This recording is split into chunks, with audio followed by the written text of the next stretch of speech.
Welcome to the show. In the news, President of the African Development Bank, Akinwumi Adesina, says China is not trying to lead African countries into a debt. Apple says it will begin selling parts, tools, and repair guards to independent shops to fix broken iPhones. More than 200 U.S. footwear companies are set to send a letter to President Donald Trump urging him to cancel the newly planned additional tariffs on goods imported from China. On the show today, a lot will be discussed, and also the partnership between TVC and Advan, that's Advertisers Agency of Nigeria. We'll keep bringing you up to speed with that as we move on the show. Welcome. President of the African Development Bank, Akinwumi Adesina, says China is not trying to lead African countries into debt. Mr. Adesina was speaking on the sidelines of the ongoing 7th Tokyo International Conference on African Development in Japan. According to him, Africa today has a financing gap of $68 billion to $108 billion a year for power, ports, rails, and airports. When you look at what it is, I don't think there is a deliberate plan by China to indebt any country at all. I think China is fulfilling a very important role, which is in terms of infrastructure support, where infrastructure is still a challenge in terms of financing infrastructure. The continent still has a challenge. The issue of quality infrastructure is very important, and that is at the heart of our engagement with the government of Japan. Mr. Adesina also adds that Japan and China should play complementary roles in filling a massive funding gap for African infrastructure. I don't see a competition at all. I see complementarity. Africa has tremendous amount of needs. Africa has, friends. Africa is a friend of China. Africa is a friend of Japan. Interest and engagement of China and Africa is welcome. And it serves African countries in terms of meeting their infrastructure needs. Well, will I say there were no mistakes made in the beginning? No, I wouldn't say so. There are issues of sensitivity to local communities. There are issues of making sure you don't displace people in the labor market. But these are things, a learning experience, a learning curve for China as it's engaged in Africa. Financial inclusion means that individuals and businesses have access to useful and affordable financial products and services that meet their needs. Transactions, payments, savings, credit, and insurance delivered in a responsible and sustainable way. Well, my colleague Nifemi Ogutoye had an exclusive interview with the head marketing AXA Mansard Insurance, Kola Oni. Now, this production is a partnership between TVC News and Advertisers Association of Nigeria, Advan, to further open up the advertising market for Nigeria's award-winning station, TVC News. Enjoy it. We're talking to Chief Marketing and Strategy Officer, AXA Mansard, Kola Oni. Thank you for joining us. Thank you, Nifemi. Let's begin with consumer confidence in Nigeria, especially in the financial services. In the past 1 year, do you consider it to be on the rise or on the decline? I think it's definitely on the rise because the greatest measure of confidence in a consumer is the adoption. Consumers will typically adopt a product or service if they are confident in it. And according to the latest EFINA report, over the past 2 years, financial services inclusion in Nigeria has gone up by about 5%. So about 100 million adults in the country, and we have about 64 million of them fully bought into financial services. This is far higher than what we had in 2010, when we had just about 20% of Nigerians who were fully into financial services. But if you consider that figure to relative to other parts of the world, how well are we doing? Okay, we have a target of 80% by 2020. And with the sort of growth we have, if we do not meet that mark, clearly we will definitely be very, very close to it. But you also need to know that consumer confidence is in different areas. We have pensions, we have insurance, we have credit, and we have payments. There has been much more confidence in payments. People now pay with cards, people pay through a lot of smaller agents right now. In insurance too, there's been increased confidence, but there's a lot more work that needs to be done. Yes. But let's how educated really is the Nigerian consumer on the various value-added financial services and products that these institutions are offering? I think I would like to start by first stating that there's a difference between education and awareness. Okay. So there's a lot more awareness, especially in banking. There's a lot more awareness in pensions, and there's increasing awareness in insurance. But in terms of education, I think there's probably more education in banking now than there is in insurance.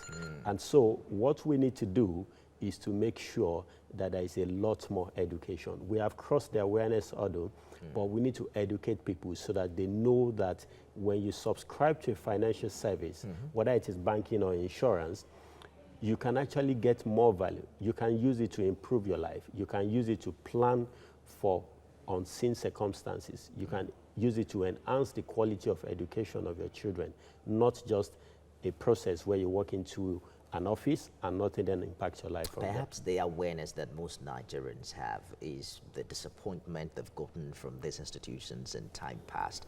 Would you say that these institutions are doing better to, some sort, help Nigerians to think the other way? I think there was a time in this country when insurance agents could come and then collect money and then basically just disappear. But there's better surveillance, definitely, and there is improved control over such practices. What have you done precisely as an organization to overcome this challenge? Okay, first of all, we've started by even educating people and improving awareness. Recently, we launched a television commercial, which we tagged Stay in the Picture. And the major part of this campaign was to tell insurance consumers in Nigeria, not even just our own customers, that when you buy life insurance, you do not buy life insurance just because you hope that you want something to be there when you are dead. Rather, life insurance is a financial planning tool that allows you to have confidence, that allows you to actually manage your wealth and manage whatever amount of money that you have. In addition to the fact that if you are not there, life insurance can actually stand in for you and ensure that you achieve all your dreams. We all have dreams for our children. We have the kind of education we want them to have. Life insurance can help you achieve that. We have dreams for the type of homes that we want our families to live in. Life insurance can help you achieve that. So AXA Mansard launched a major campaign to actually promote that sort of education, to promote that sort of awareness in the insurance services sector. What have you done or what have you observed to be the specific challenges facing marketing financial services in this part of the world? I think the number one challenge is the fact that what we are selling is intangible. When I come to you today and I want to sell you a phone, you can see the phone. But if I want to sell you life insurance or motor insurance, you cannot see it. You just see a piece of paper that tells you that if you have an accident, I'm going to make your car right. But in other forms of marketing, you can bring a product, it's a phone, it's a mango, people will see it and they can feel it. The second thing is that over the past decade or two, we've suffered the crisis of confidence. I'm sure you all remember a time when in Nigeria, banks were collapsing and people would lose their savings and all that. But that no longer happens. We've dealt with it. But there are still memories of those. We all have memories of the global financial crisis. All of these things have impacted confidence. The other thing we notice is increased commoditization. There are quite a number of players now who are coming into the industry, smaller players, especially from the digital and fintech space. There are positives and there are times negative, but a lot of these things have sort of diluted confidence in a way. But when you look at overall, the confidence level is rising, and that is why we are seeing increasing levels of financial inclusion. We're wrapping up now, very briefly. What does marketing sit in the overall success story of your own organization? I think our success story has actually always been about marketing. As a company, we have transitioned from GT Assurance to Mansard, now to AXA, one of the global insurance companies in the world. And what has driven all of this is the strength of our marketing and our ability to project. A company that doesn't have a marketing team or function as strong as ours is simply like lighting a candle and putting it under a table. Kolawni, Chief Marketing and Strategy Officer, AXA Mansard. Thank you for talking to us. Thank you, Nifemi. Glad to have you. Well, another chat with my colleague Nifemi, marketing manager, Dufil Primal Foods, who also happens to be the public relations officer of Advern, Onome Asagra.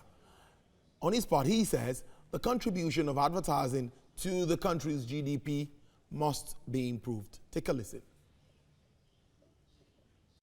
With the Tolaram Group and the Public Relations Officer of the Advertisers Association of Nigeria, Onome Asagra, to discuss creating a sustainable future through branding. Thank you for joining us tonight. Thank you, Nifemi.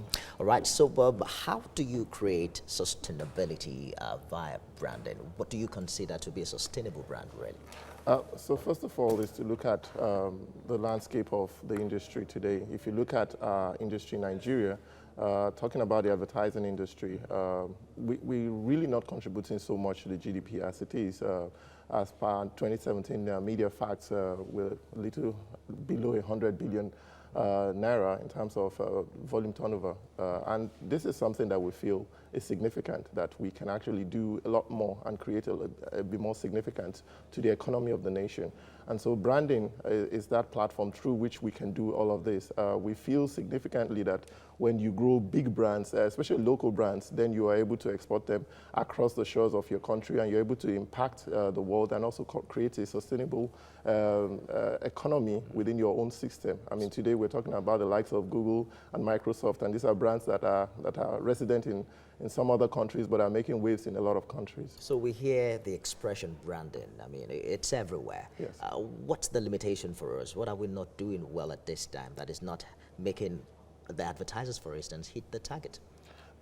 Branding is a very vast topic, and to talk about what we're not doing right, there are a lot of things we could do better. There are a lot of things we're already doing. But the first thing is about creating a sustainable brand is that you really have to talk about your consumers. You need to know who you are branding for and how to connect with those consumers. Consumers are king, and so whatever brand it is that you have built, you must be able to ensure that these brands connect with the consumers and that they make a lot of sense.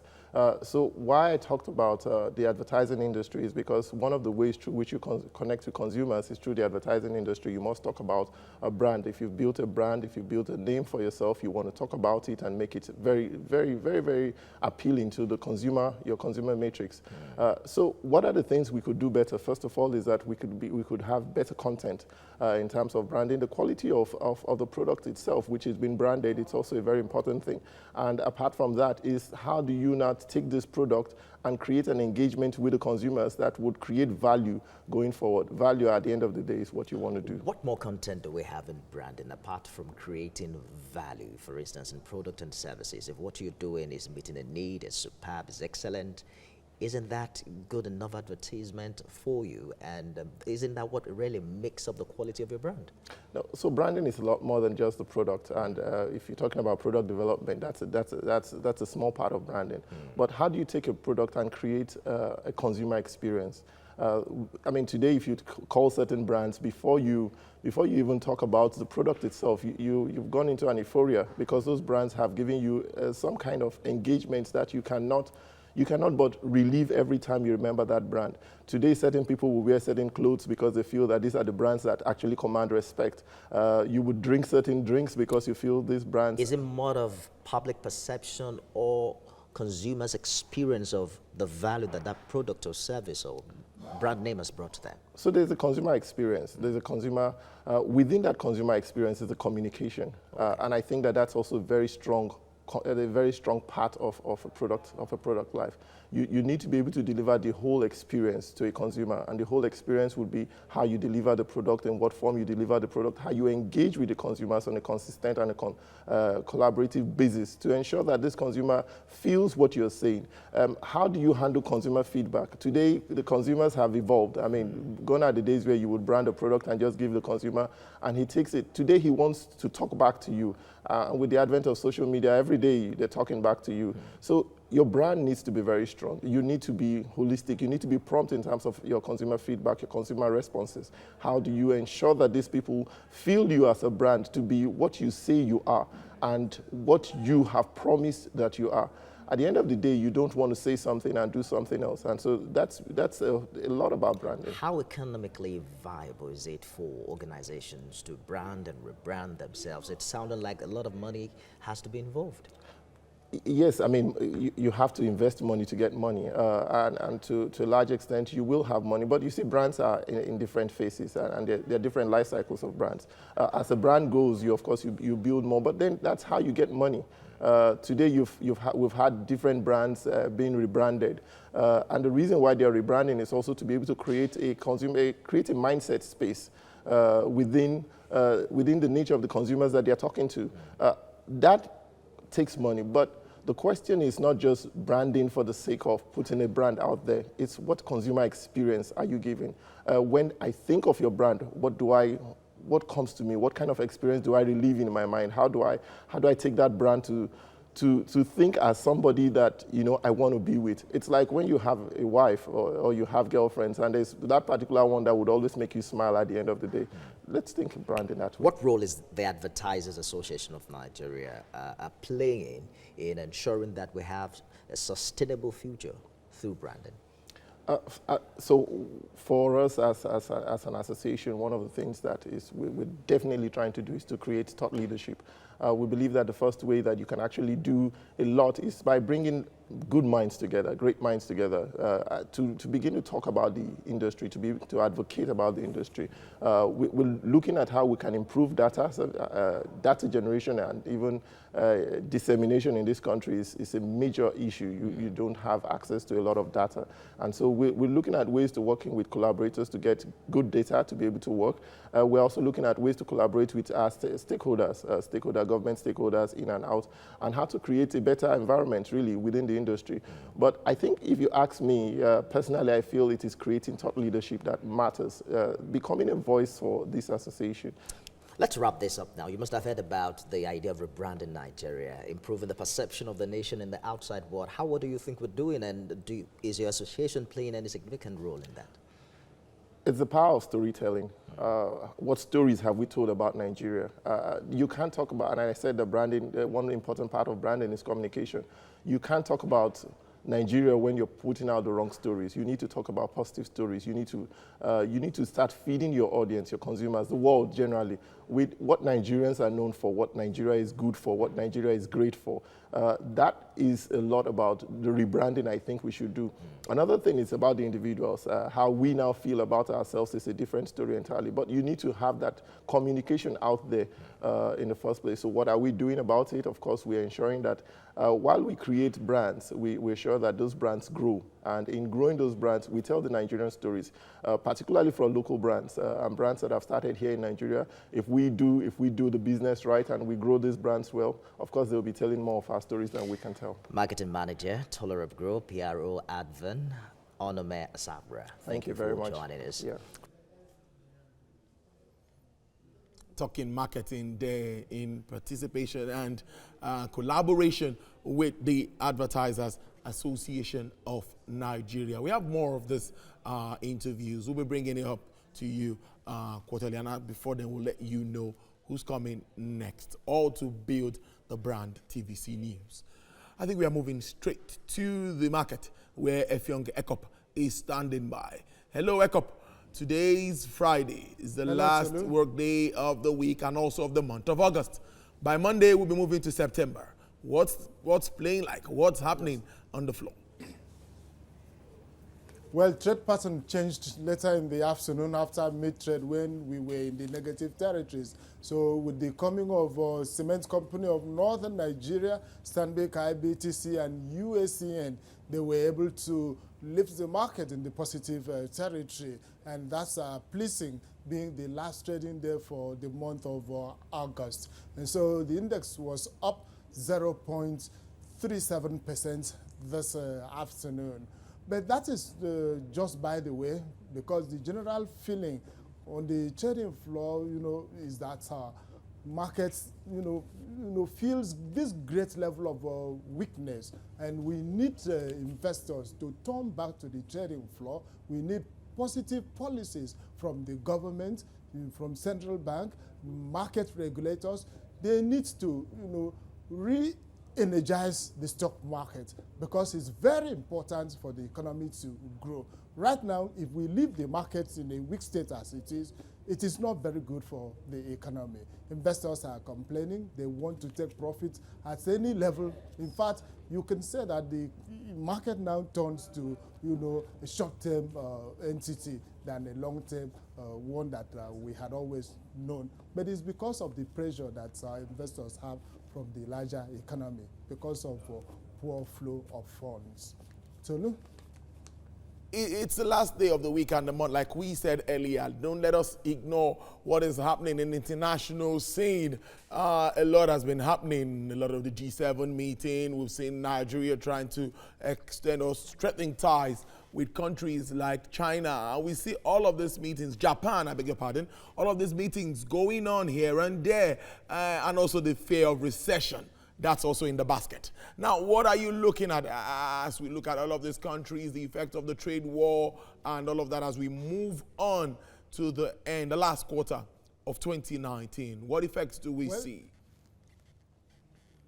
Well, what caught my attention in the afternoon was President Muhammadu Buhari's wooing investors in Japan to come and help us here in Nigeria. I think that's a very positive one if he's able to sell, the opportunities and the potentials that this economy has to them, and they see need, to come in and help us. But we will need to beef up our infrastructure and, again, security. Those two are key, and investors will then be able to look to our window. But now we are thinking of beefing up everything at the stock market first. All right, Effiong Ekop, thank you very much. My colleague there, nice analysis as usual. Thank you, Ekop. We'll see on Monday. Apple says it will begin selling parts, tools, and repair guards to independent shops to fix broken iPhones. Well, this step is expected to ease the heavy demand on Apple and its authorized patents to fix millions of cracked screens and fried charging ports.